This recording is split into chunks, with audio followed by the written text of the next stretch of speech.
Really lovely to be here with you all today. Hello from Hastings. I'm on the south coast of England. And I'm hopefully going to share my screen with you. Yes, I am. There we go.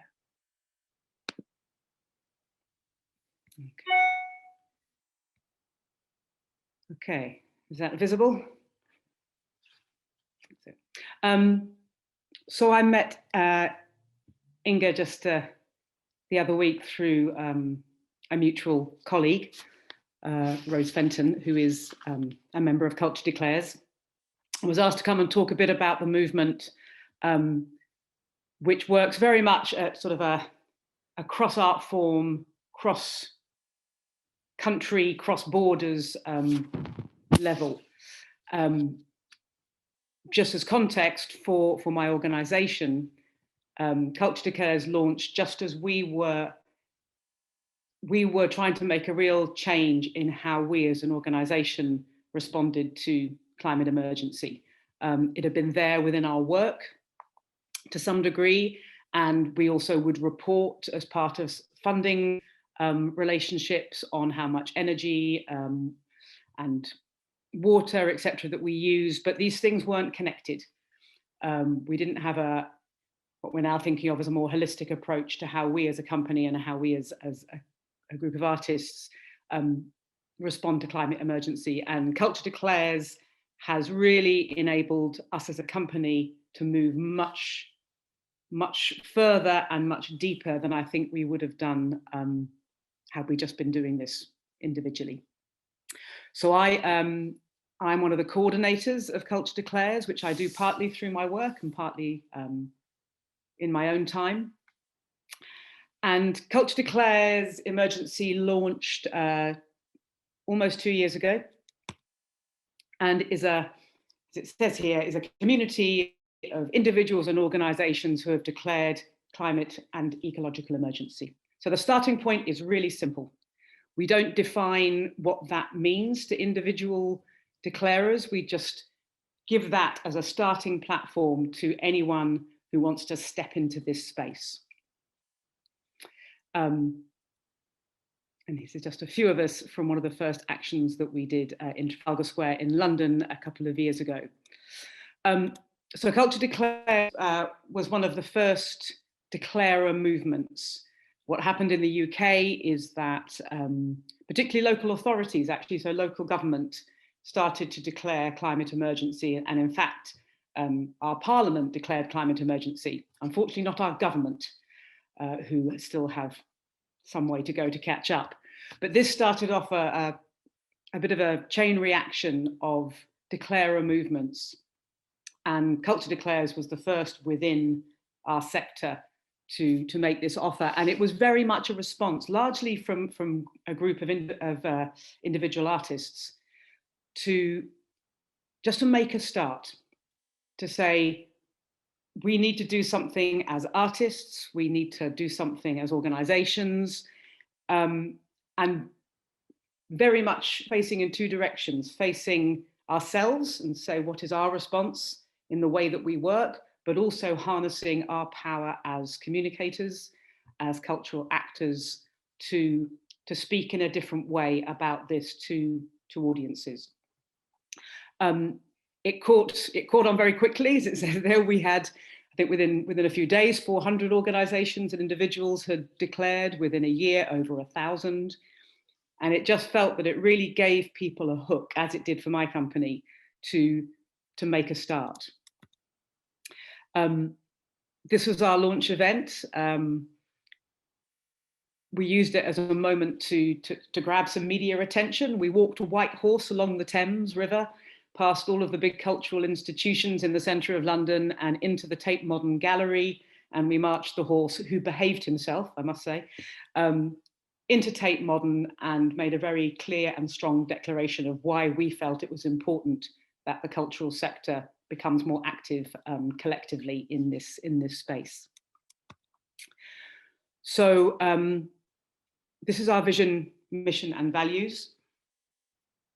And the vision being that the cultural sector is a leading contributor in creating a regenerative future that protects the planet and sustains everyone everywhere. So the vision is a broad vision. the vision isn't just about us as artists or organisation, but it's about our place within the wider world. And then within that, our mission is to grow and mobilise a movement of declarers in the UK and internationally. And it's really important that right from the beginning, this has been a movement with international partnership.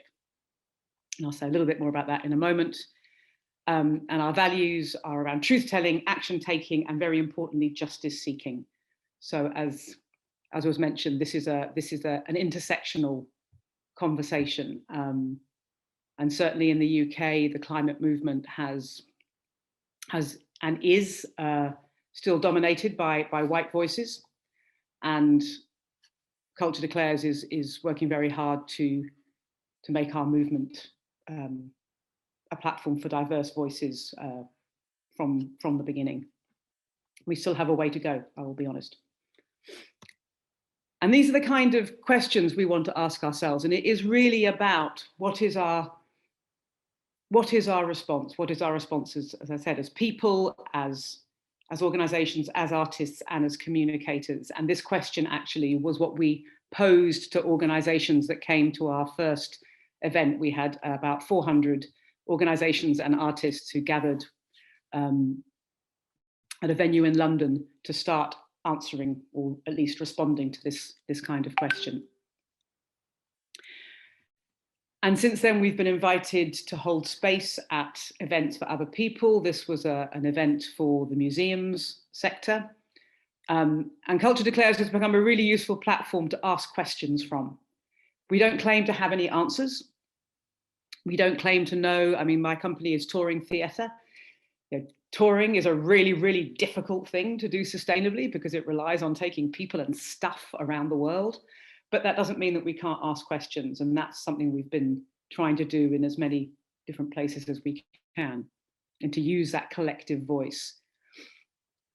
And in terms of why declare, I mean, hopefully the environmental context almost needs no explaining. We are edging towards an extremely dangerous place, or we are in an extremely dangerous place as humanity, and it is up to everybody to be part of the response we have.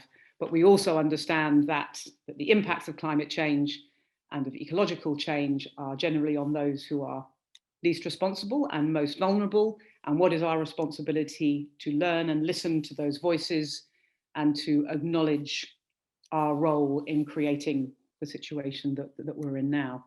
And I say our as in our context as a Western country. And as I mentioned at the beginning, this idea of being part of a wider movement. There have been declaration movements happening all around the world. We've been very inspired by things like the School Strikes for Climate, by Extinction Rebellion. But it is worth saying that what we wanted to do with Culture Declares was to create a space to have a professional conversation. Many people involved in Culture Declares are also involved in other movements, including Extinction Rebellion. But Culture Declares is about that conversation within the sector and then from the sector outwards. And that's been really important in engaging with particularly larger organisations who get a bit nervous about crowds of people on the street. And what we say to people is that declaring is your first step. It certainly isn't your last step. And the support and the journey that we try and take declarers on is, okay, you've made this statement. What does that lead to? And it's all about leading to action. And that action can look like almost anything. But it is about taking action and using declaring as a way to stimulate conversation within your practice as an artist or your practice as an organisation. And these are some of the movements that we work most closely with. For music declares and architects, we do a lot of work with. But it's been great seeing different movements spark off each other. And it's as important that we talk to health declares and business declares as it is to writers rebel. And these partnerships are growing all the time. And this is just the point I made before, what is our not just our role as artists, but our role as communicators. And this is a good example. You can have a conference where everyone's sitting neatly in chairs looking at PowerPoint presentations, or you can gather several hundred people in an underground nightclub and have an evening of performance from artists exploring issues around climate change. And it's a different form of conversation, and it's a different form of connection. And all of these forms are needed, and Culture Declares has been able to offer a different way of communicating, often particularly with younger people. And I think it's been very key to our way of working, that these conversations don't just happen behind our doors, but they happen through our work, and they happen in spaces like this where people are invited in to join that conversation. And it's also about really stepping forward. And as this quote says from one of the founders, it's not just about seeing arts and culture in service to communicating climate action, but actually leading the way, actually posing the questions and offering some examples of transformative and generative action. So we need to step up. This is just an example of some of the things that we've done in our first couple of years.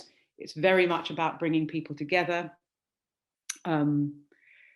both through events, but over the last year, very much online. It's a national organisation, so we always used to meet on Zoom. So in many ways, the lockdown, we were well prepared, and we started a weekly online conversation where we invited people from around the country and around the world to hold space around issues within this subject that were important to them. And it's been a really valuable way of diversifying the network and decentralizing the network. And it's led us to have quite a different structure. So Culture Declares is not a formal organization. We have no legal structure. We are a voluntary movement largely. And we talked very hard about whether or not we needed to form an organization. We decided not to. We decided that our energy needed to go on action.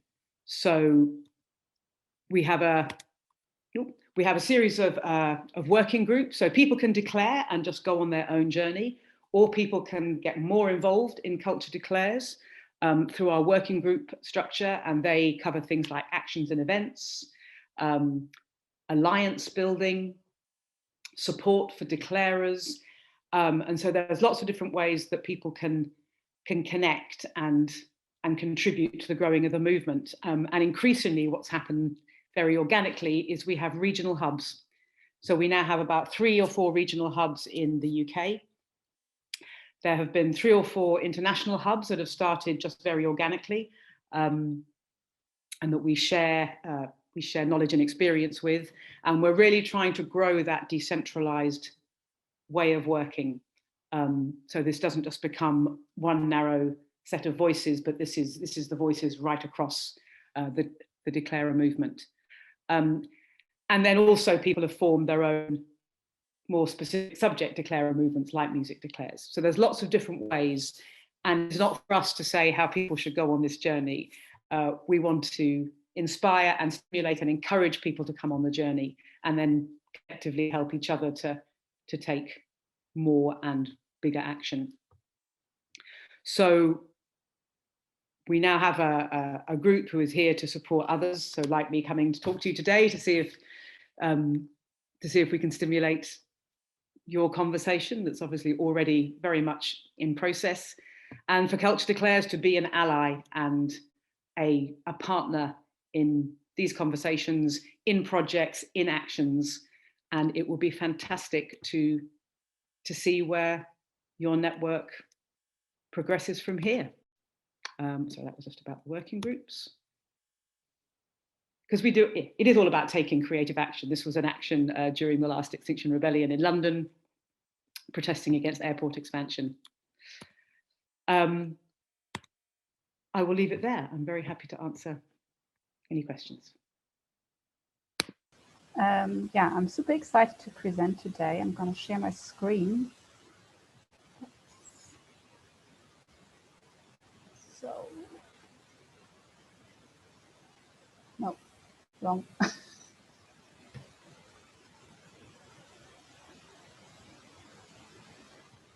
Is this visible to everybody? Does it work? Perfect. Yes. Okay. Yeah, so I'm gonna quickly give an overview of our sustainability related activities at Fuchsbau Festival in Germany. The presentation focuses on, let me see, does it work? Next slide. No. I'm just looking at slide 1. Yeah, this is like my computer is overwhelmed. No. Sorry. Maybe I need to make this screen smaller. Oh, love it. Better. Yes. So here we are. Yeah, so the presentation today is more about the production side. So actually like the measures that we are taking in order to decrease our environmental footprint.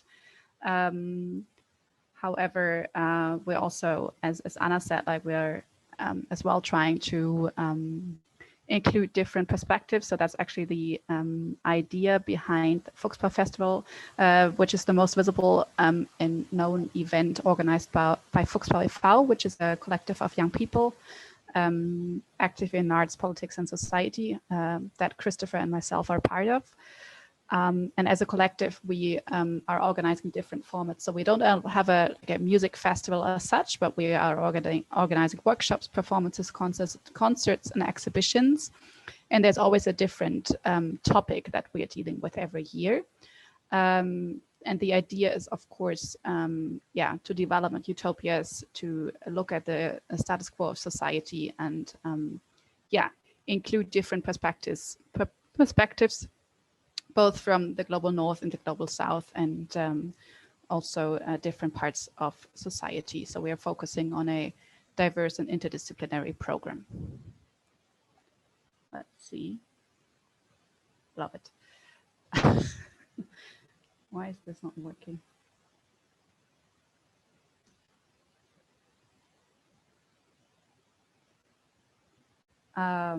Well, I know what's on the next slide, so I'm just going to keep on talking and wait until this. Do you want me to screen share? Maybe that's better. Yes. Yeah, we can do it as well from our side. So yeah, I mean, my computer is just. Inge, it's secondhand, so you know it's sustainable. So it doesn't, I'm not sure. The presentation is in the Padlet, so maybe we can share it, Anais or Katie. So if you stop this screen share, Julia, and you just continue speaking, we'll try and sort it out in the meantime. Perfect. Thank you. So just to give you an idea, Fuchsbau Festival takes place approximately once a year since 2012, and it's a 3-day camping festival close to Hanover, Germany. So we are having between 1,500 and 4,000 visitors, depending on each year. And there's a core team of 10 to 15 people, and we're all mainly working for free. So pro bono, it's a voluntary work, and the festival is funded through public funding and foundations. If we look at the location, we don't have our own place, so we are renting an area that is a former brick factory, where also people are living actually all over the year. So there's like 20 people living there that are not part of the collective, so we are just renting the space from them. And hence there's some infrastructure in place, such as some basic stages and ample halls, but we do need to construct a lot for our festival that is taking place in summer.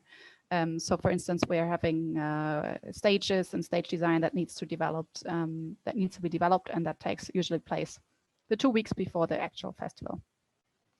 There's a campsite that is built on the neighboring fields, and the next train station is 10 kilometers away.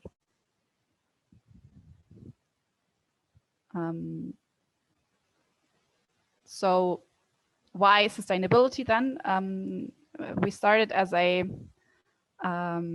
rather normal music festival, and we have become more political in the last years in many aspects. So as I said before, we focus on a diverse booking and program. We're trying to discuss political and hot topics, questioning the status quo, and we also increased our focus on sustainability. So in 2016, we adopted our first policy paper on environmental sustainability, and in 2017, we wrote a 5-year plan and did a more thorough analysis and investigation of potential measures to decrease the festival's environmental impact, and also try to find out how the audience would appreciate or not appreciate those measures. As a result, we defined different focus areas that are also the low-hanging fruits, because before that the sustainability efforts weren't too big. So we were looking at transport, visitor transportation, waste management, food, and merchandise. We also learned that communication is key.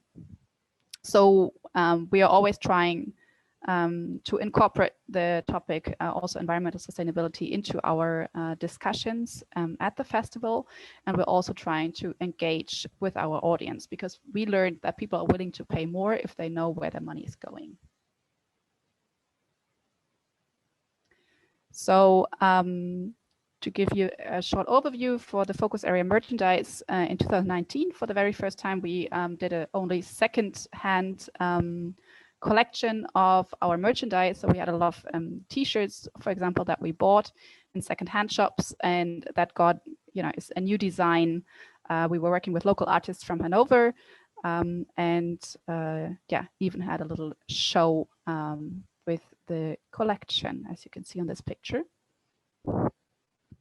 Next. Yes.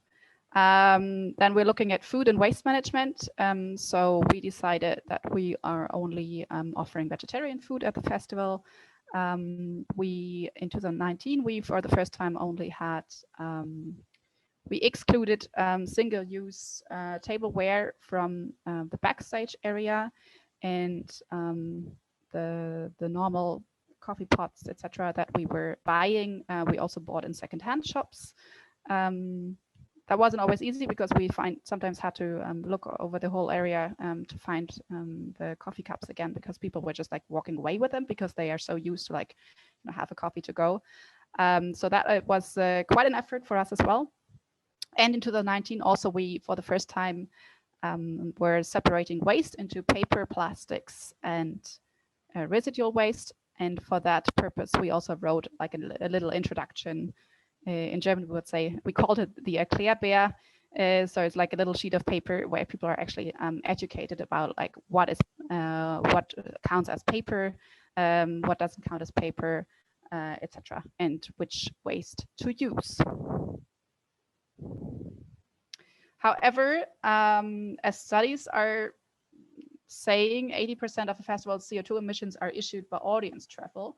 So this is one of the main focus area, and this was and remains the focus of our activities. So what we are having is a shuttle that is for free, going from the train station to the festival site, so the people don't have to walk the 10 kilometers if they come by public transport. We also started to have shuttle buses from Hamburg, Berlin, and Leipzig, that are the main cities where our audience is coming from. So people can actually, they don't have to change trains, etc. They can just like hop on the bus and arrive at the festival site. And we subsidize the tickets for that by starting to have a parking fee.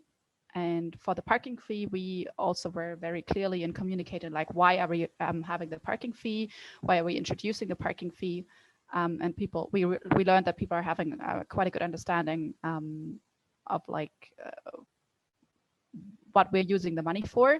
and that they appreciated a lot that this parking fee was subsidizing a more sustainable way to travel.